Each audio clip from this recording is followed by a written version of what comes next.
Guardiola warned us about Michael Carrick, but nobody listened. Well, the better team won. They have something I didn't have. Not with hype, but with something far more telling: caution. Within weeks, the numbers began to shift. Here to try and hold up Brian Mbermo. It's Shishko! 6 games, 16 points, unbeaten. Manchester United didn't just start winning, they started winning like a team that expects to win. A clean sheet against Manchester City, 3 goals away at Arsenal, 3 clean sheets in 6, 5 different types of wins. The boys responded, the boys delivered, Michael Carrick delivered. That is what Manchester United is supposed to look like. Control, resilience, transition, dominance, grind. And then came Goodison Park, Everton away. The kind of night United used to stumble in. Tight margins, heavy legs, no rhythm, no glamour.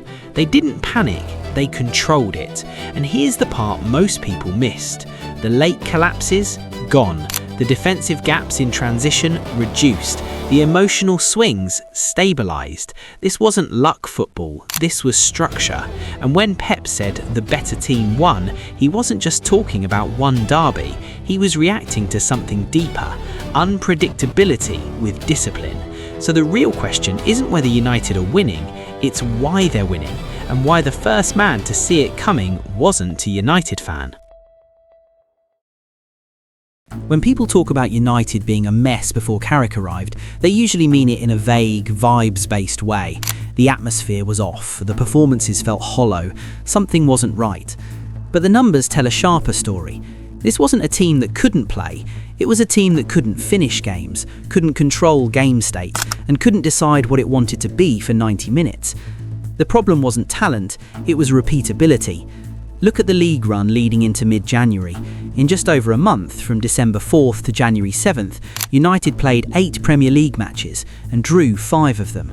1-1 against West Ham, 4-4 against Bournemouth, 1-1 against Leeds, 2-2 against Burnley. 5 draws in 8 games, and not the composed, we controlled that kind. The other kind, the kind where you're left saying the same thing every single week. We had moments, but we just couldn't manage it. That is a team stuck between identities, not losing consistently enough to force a crisis, not winning consistently enough to build anything, just drifting in the middle, dropping points that a club with United's expectations simply cannot afford to drop. And the 4-4 against Bournemouth deserves the moment of its own. Conceding 4 goals at home isn't a bad night, it's a warning light. It tells you that when a game turns chaotic, when the structure breaks down and things get scrappy and unpredictable, this team has no reliable way to calm it back down. So what did that actually look like on the pitch? You could feel it in the patterns. United would build momentum, go ahead, look threatening, and then the game would tilt and they just couldn't freeze it. The defensive line would sink, the midfield would stretch, the forwards would end up isolated. Possession stopped being a tool and started feeling like a liability. In football terms, that's what late game control really means. It's not just defending a lead, it's managing the temperature of the match, deciding when to speed it up, when to slow it down, when to make the game boring on purpose. United couldn't do it, not consistently, not when it counted. Which brings up the uncomfortable question underneath it all: what were they actually trying to be? Were they a pressing team or a mid-block team? Did they want to build patiently or attack quickly? When they lost the ball, did they counter-press or retreat? Who was covering the space behind the fullbacks? What was the plan when the game went ugly?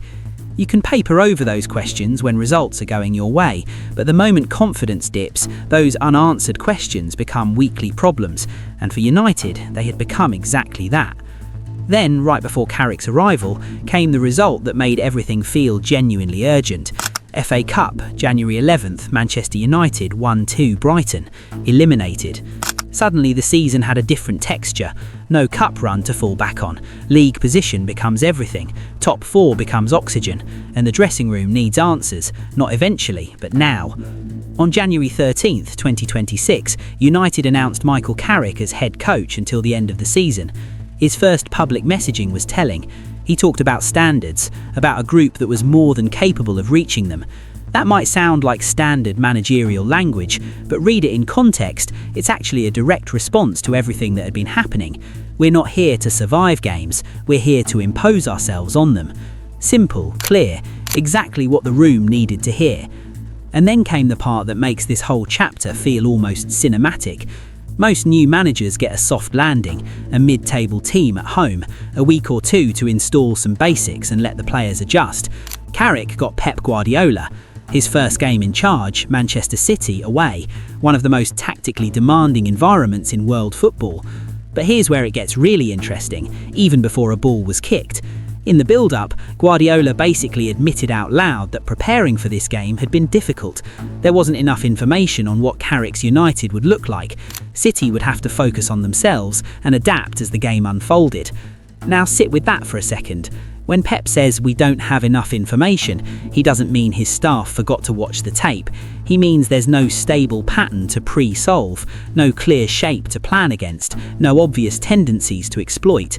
And for a manager who builds entire game plans around identifying and attacking those patterns, that's genuinely uncomfortable. City were built to punish predictability, and Carrick was walking in with something they couldn't account for, a completely clean slate. No footage, no habits, no tells. So that was the reset. A team drowning in draws, a team that had just conceded 4 at home and been knocked out of the cup, a team with no clear identity and not enough time to build one. And into that, a new coach, no runway, straight into the sharpest tactical exam in English football. Trial by fire doesn't quite cover it. And somehow, United looked like the calmer team. Let's be honest about something. When a new manager comes in and immediately starts winning, the first thing everyone does is reach for the same explanation. New manager bounce. Honeymoon period. Give it a few weeks. It's the safe take, and most of the time, it's right. Now, zoom out and look at the full picture. Carrick's first 6 league games. 5 wins, 1 draw, no losses. 16 points from a possible 18. But the number that matters isn't the points, it's the types of wins. Because if they'd all come the same way, you could still make the bounce argument. What makes this run genuinely remarkable is the variety. The Manchester derby on January 17th didn't feel like a bounce. It felt like something clicking into place, like a system being switched on for the first time. And the best evidence for that isn't the scoreline, it's what happened inside the game and how United controlled it from start to finish. Then there's the Arsenal game, because it's probably the most revealing. United went to the Emirates and won 3-2 in a match where, by almost every surface metric, Arsenal were better. More possession, more shots, higher XG. On paper, it was Arsenal's game to win, and yet United stayed in it, absorbed the pressure without buckling, waited for their moments, and when those moments came, they took them. That's not lucky. That's a team that knows how to win ugly, which is one of the hardest skills in football to actually teach. Then came Fulham at home, and this one was just chaotic, end to end, both teams creating, Fulham's XG actually slightly edging United's by the end of it, the kind of game that has no business being decided by anything other than a coin flip. Šeško came off the bench and won it late, and here's the thing, the old United, the pre-Carrick United, dropped points in exactly this type of game. The game gets scrappy, the structure breaks down, and suddenly it's 2-2 and you're watching the clock. This time, they found a way. Tottenham was the palate cleanser, back to control, back to structure. 65% possession, 23 shots, United's XG nearly 4 times higher than Spurs. Tottenham barely threatened. It was the kind of performance where the result never really felt in doubt, which sounds unremarkable until you remember that a month earlier, United couldn't protect a lead against Burnley. West Ham away ended in a draw, and it's worth spending a moment on this one because it actually tells you something important. West Ham created more than United did that day. It wasn't a good performance, but United took a point from a game they weren't at their best in, didn't panic, didn't concede the late goal that would have sent everyone spiralling. The old script writes itself: below par display, sloppy defending, lose 2-0, back to square one. The new script: take the point, get on the bus, next game. And then Everton away, 1-0, 11 shots, 3 points. It doesn't sound like much, but this is the fixture that separates real progress from a run of form. Everton away on a cold Tuesday night, nothing romantic about it, no narrative push to carry you through, just 90 minutes where you have to be organised and disciplined and professional or you don't get anything. United were all three. Across those 6 games, 12 goals scored, 5 conceded, 3 clean sheets. And look at the range of ways they got those results. Suffocating City through structure, surviving Arsenal through resilience, outscoring Fulham through quality off the bench, grinding out Everton through pure professionalism. That is not one mood. That is not one style of performance carried on a wave of goodwill. That is a team learning to win in multiple ways. The new manager bounce argument has a very simple flaw.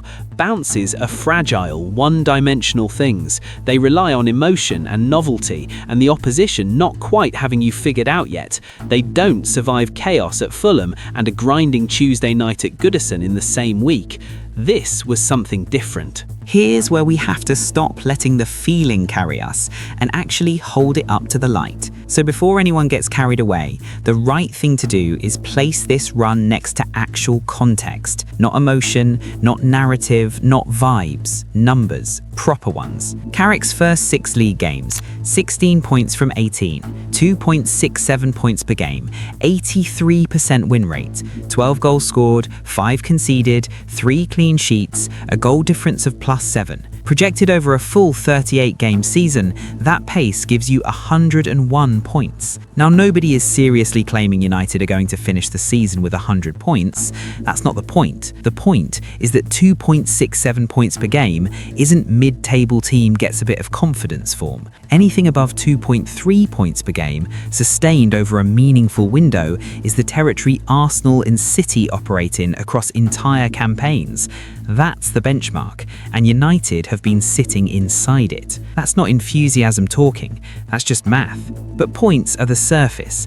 To really understand what's changed, you have to go deeper, and the most revealing place to look is the defensive numbers, because that's where the shift is most obvious and most significant. Before Carrick arrived, United's problem wasn't scoring. They could score. The problem was volatility, conceding 4 against Bournemouth, giving up leads, being unable to control the temperature of a game when it turned against them. The defensive structure wasn't reliable, and unreliable defending at this level costs you every single time. Then, look at what happened in the 6 games under Carrick. 5 goals conceded across the whole run, 3 clean sheets, and in the biggest matches against City, against Spurs, against Everton, opponents were held to XG figures of 0.45, 0.49, and 0.62 respectively. 3 games where the opposition barely created anything worth talking about. For context, when City win titles, they typically concede around 0.8 to 0.9 expected goals per game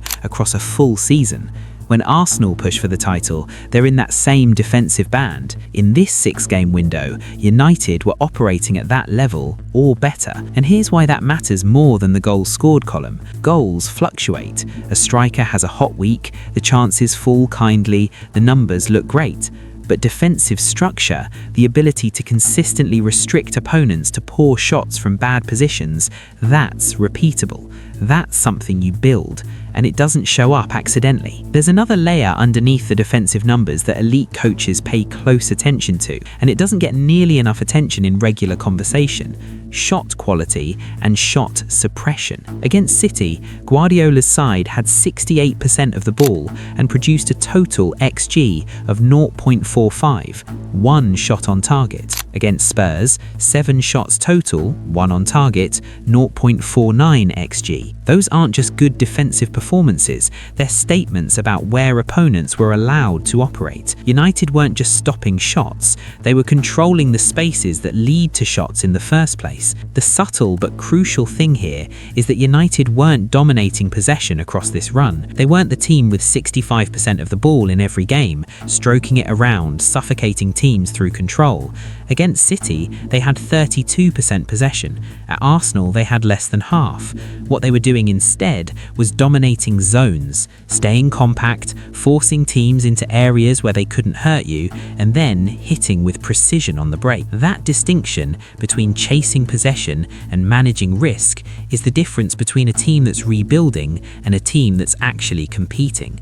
Rebuilders need the ball to feel in control. Contenders understand that control isn't about having the ball, it's about deciding what happens when you don't. And then there's the win profile, which might be the most compelling part of all of this. Think about the variety of problems United solved across those 6 games.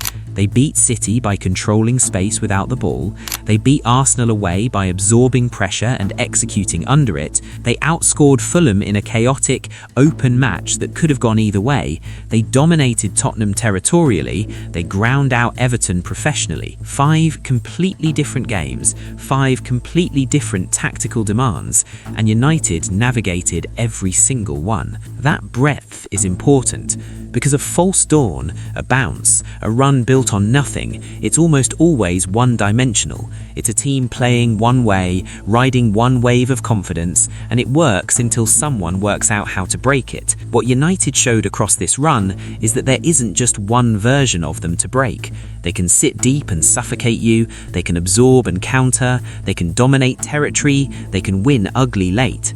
That's not a bounce, that's a toolkit.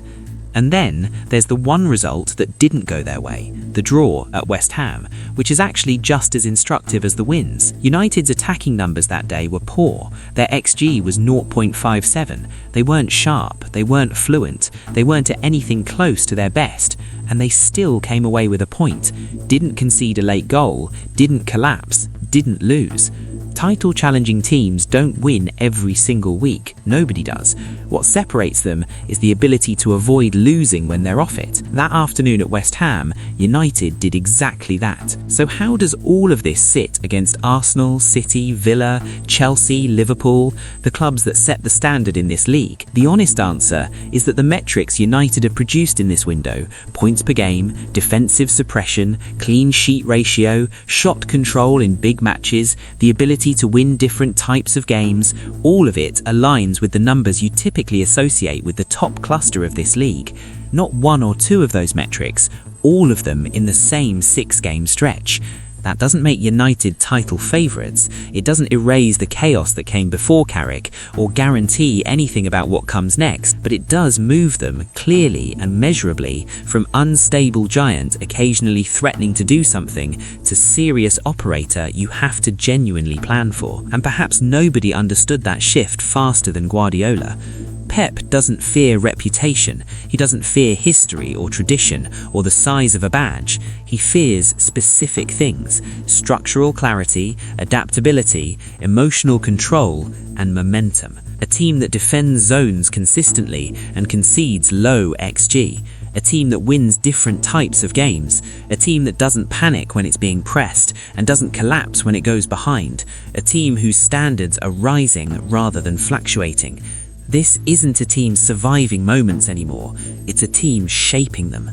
If this is what Manchester United looked like at the beginning of Carrick's era, then the ceiling hasn't even been touched yet. And this time, the warning wasn't noise, it was a signal.